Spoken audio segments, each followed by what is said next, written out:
Muy buenas tardes. Mi nombre es Francisco José Rojas Carvajal. Continuando con los foros chat que ofrece la línea de investigación institucional, geopolítica y estudios internacionales en su cultura de paz, quiero agradecer al doctor Benny Márquez y a la doctora Noelia Alfonso por ofrecerme la oportunidad de compartir con un selecto grupo de colegas, alumnos y conocedores de esta hermosa materia que es la cultura de paz. Mi tema va referido específicamente al nuevo rostro de la guerra, esa guerra que llamamos híbrida. Pero me ha surgido una interrogante. ¿Es esta nueva guerra un desafío contemporáneo para el derecho internacional público? Bueno, daremos respuesta a la misma comenzando por conocer el Estado. Si es bien conocido, ¿verdad? Los instrumentos de poder de una nación son el diplomático, el militar, el económico, el social y por supuesto el de la información, que son el resultado de la suma de todas las potencialidades del Estado y de la sociedad. Por otra parte, la influencia de una nación depende de su capacidad para emplear de forma integrada todos esos instrumentos de poder. Ahora bien, deseo comenzar la disertación con una frase de Sun Tzu, un general, estratega militar y filósofo de la antigua China, el cual en su libro El arte de la guerra escribió en el siglo VI a.C. y nos enseñó que la guerra siempre es negativa desde todo punto de vista, incluso para el vencedor, que lo ideal es vencer sin llegar a luchar, porque tiene mucha relación con el tema que hoy vamos a tratar. Por eso nombro a Sun Tzu. Manifiesta este escritor que se utiliza generalmente fuerzas directas para iniciar las batallas y las fuerzas indirectas para lograr que éstas se decidan a su favor. Los recursos de quienes son hábiles en la utilización de las fuerzas indirectas son tan infinitos como los de los cielos o los de la tierra, y tan inagotables como el curso de los grandes ríos. Analizando esta frase, no se nos haría difícil aplicar su contenido a la situación que vamos a estudiar hoy. Las fuerzas directas se entienden claramente que son las militares, es decir, constituye uno de los 5 instrumentos que se refieren al poder de un Estado-nación. Las fuerzas indirectas, por su parte, se refieren a los 4 instrumentos de poder restantes antes señalados.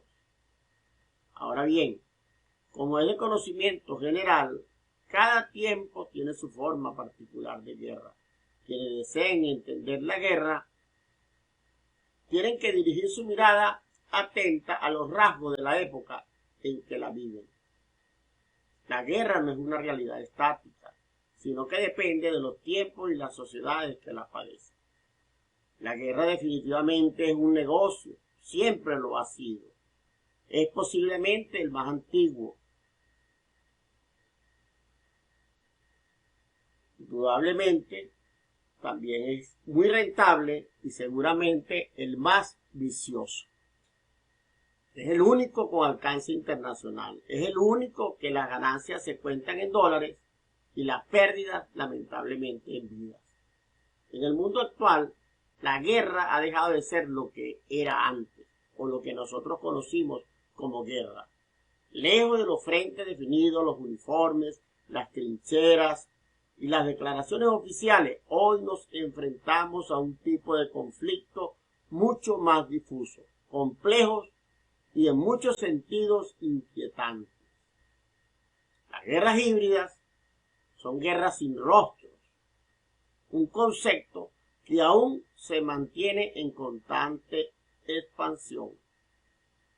El uso de este término se remonta a la década de los 90. En un libro escrito por Thomas McCarthy titulado La Guerra Híbrida, él por primera vez habla de la confrontación indonesa en la contrainsurgencia británica de la era postimperial y hace uso de este concepto.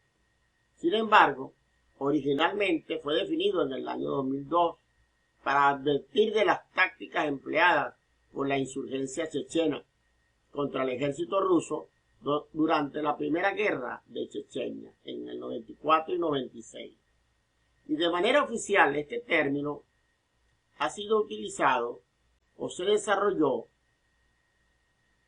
en la Estrategia Nacional de Defensa estadounidense del año 2005, donde se explicó la combinación de dos o más amenazas de tipo tradicional, irregular, catastrófico o dispositivo. Y no se dotó de contenido teórico, sino hasta el año 2007, a través de un artículo denominado La Guerra del Futuro, el nacimiento del conflicto híbrido, escrito por el general James Mattis y el teniente coronel retirado de la Armada o la Marina, Frank Hartman, quien es su principal exponente. Este concepto de guerra híbrida busca fusionar la letalidad del conflicto estatal con el fervor salvaje y fanático de la guerra irregular. El término híbrido captura tanto a su organización como a los medios que se utilizan. Cuando la guerra de verano de 2006 entre Israel y Hezbollah pareció tener este concepto su primera gran manifestación práctica. El mismo quedó consagrado en la cumbre de la OTAN de septiembre de 2014, realizada en Gales, donde ellos reconocen que se trata de un paquete coherente y completo de medidas necesarias para responder a los cambios en el entorno de seguridad en las fronteras de la OTAN. De este modo, la guerra híbrida se ha visto continuamente sometida a un estiramiento conceptual, por lo que hoy en día parece para algunos un concepto bastante vago y ambiguo. Sin embargo, una investigación minuciosa revela que hay 5 interpretaciones principales del concepto. Lo utilizan como empleo de la fusión estratégica y sinérgica de armas convencionales, tácticas irregulares, terrorismos y actividades criminales en el mismo espacio de la batalla. Otros lo utilizan como el uso combinado de fuerzas regulares e irregulares bajo una dirección unificada. Algunos lo utilizan como el uso de varios medios militares y no militares para amenazar a un enemigo. Y unos últimos como una forma de lograr objetivos políticos mediante el uso de actividades subversivas no violentas. Como hemos podido observar en los diferentes conceptos, este enfoque de la guerra va ganando prominencia en la era de la globalización.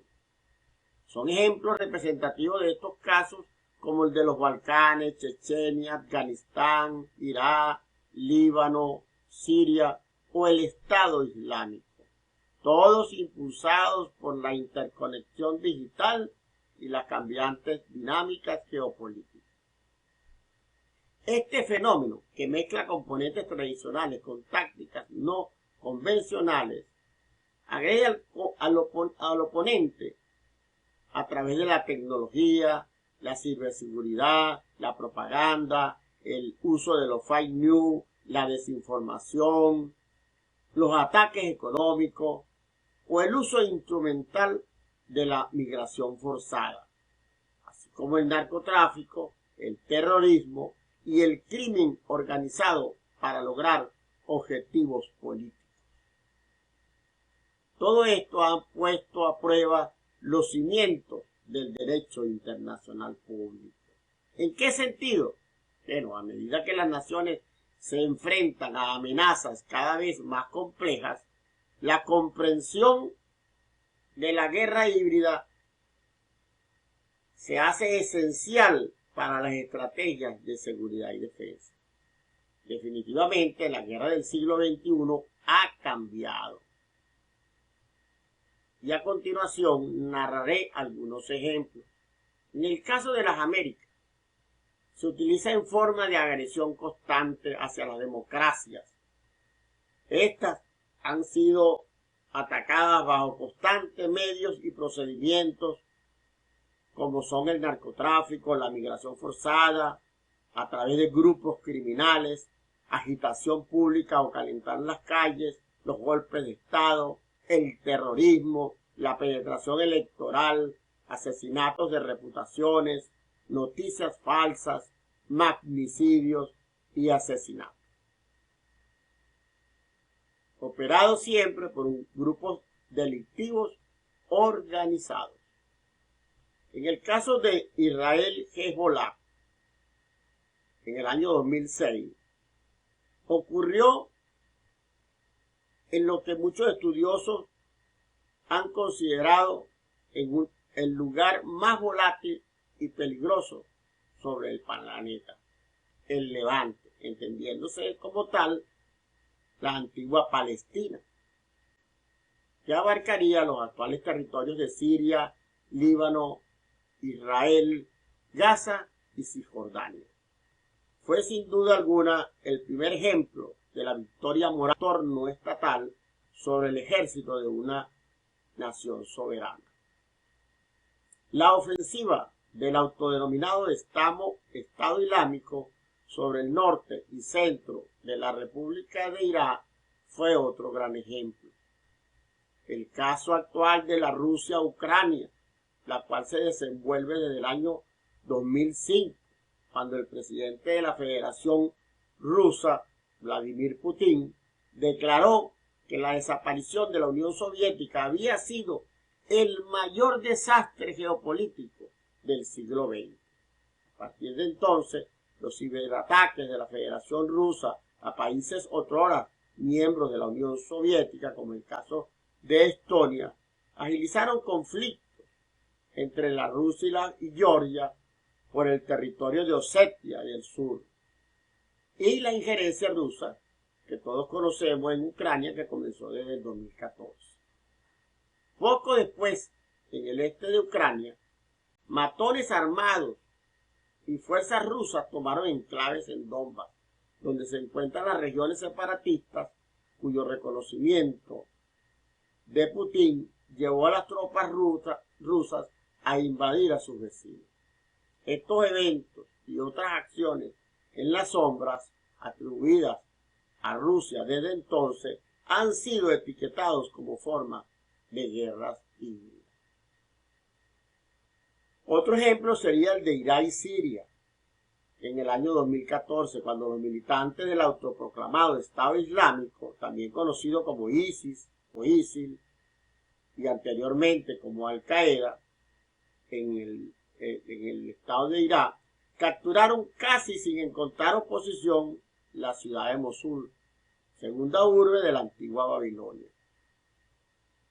Este grupo empleó tácticas convencionales y guerrillas, además de aprovechar el ciberespacio para reclutar y difundir propaganda.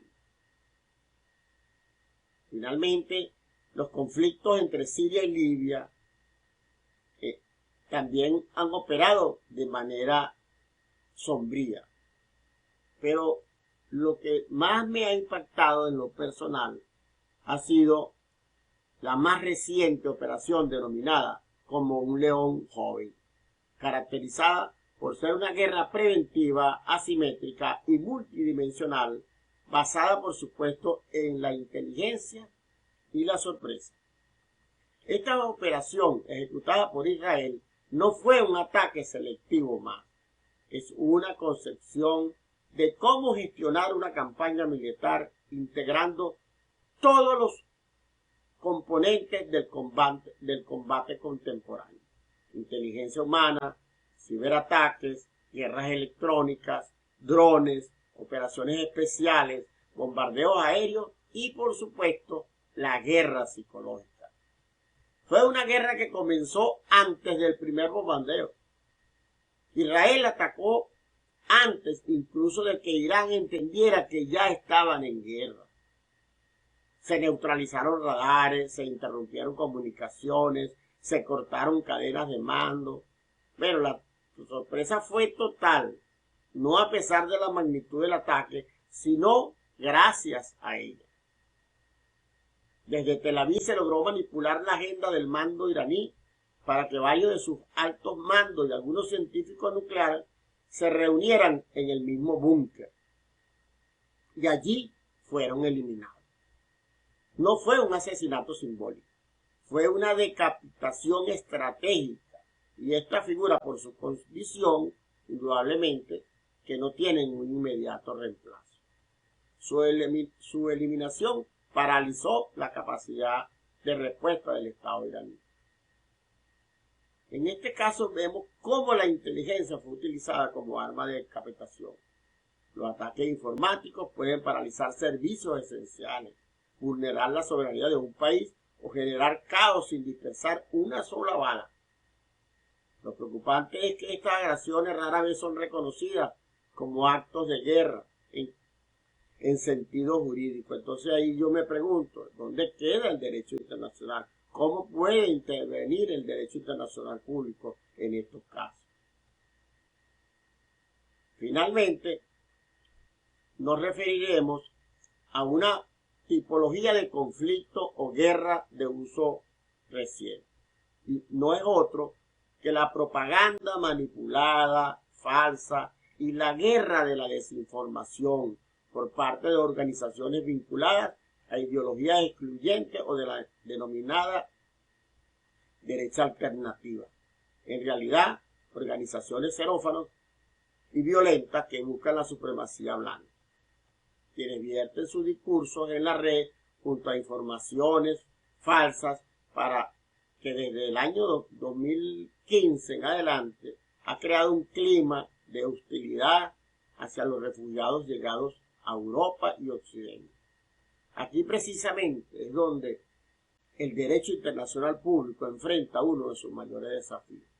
Adaptarse a esta forma de conflicto que no se ajustan a las categorías del siglo XX cuando fueron escritas. Las guerras híbridas no solo desafían nuestra seguridad o nuestra tecnología, desafían sobre todo nuestras categorías jurídicas y nuestros principios de justicia. En teoría, la Carta de las Naciones Unidas prohíbe el uso de la fuerza entre Estados, salvo en caso de legítima defensa o autorización del Consejo de Seguridad.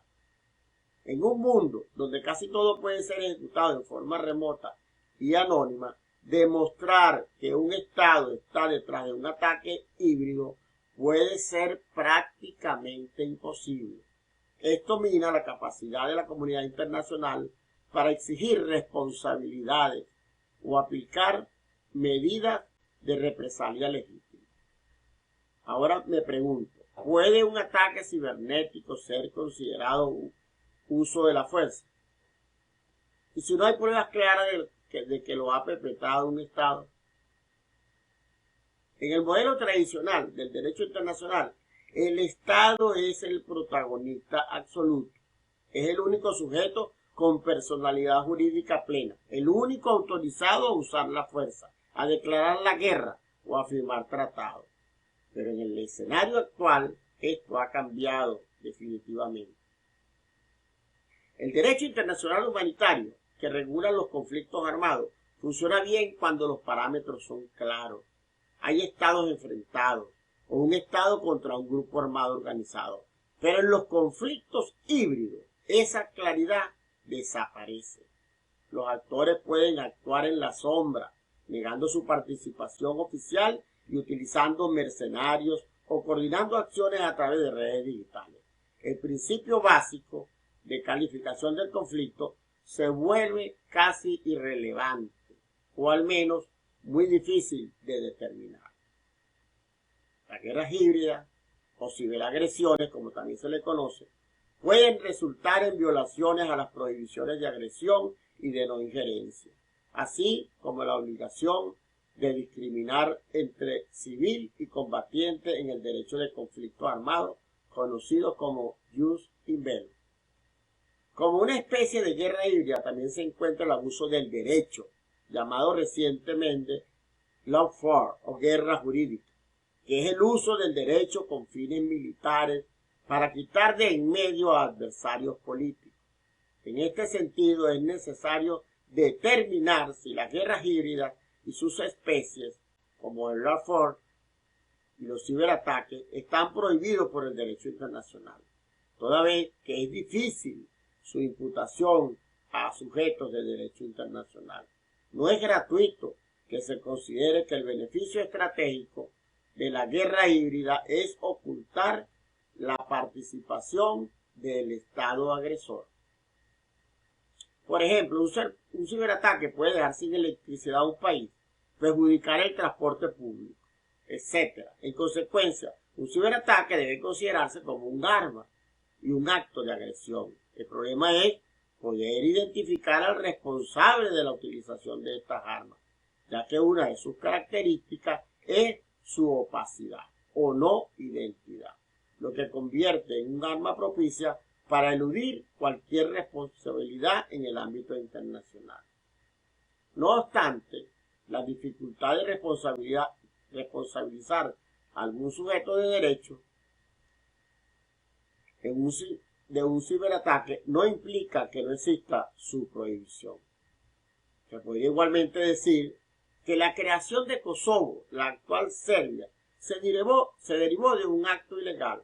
Es producto de esta guerra jurídica en el ámbito internacional, toda vez que se abusó del derecho internacional, legitimando post facto el uso legítimo de la fuerza y avalando la sucesión ilegal de Serbia.